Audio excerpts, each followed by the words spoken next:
记者在滨江湿地公园看到，金翅雀争抢着站在葵花盘上，快速啄食着葵花籽儿。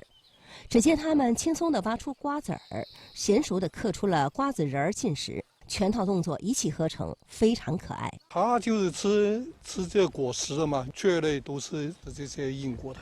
来自广佛两地的摄影爱好者也纷纷跟着金翅雀过来，架起长枪短炮拍个不停。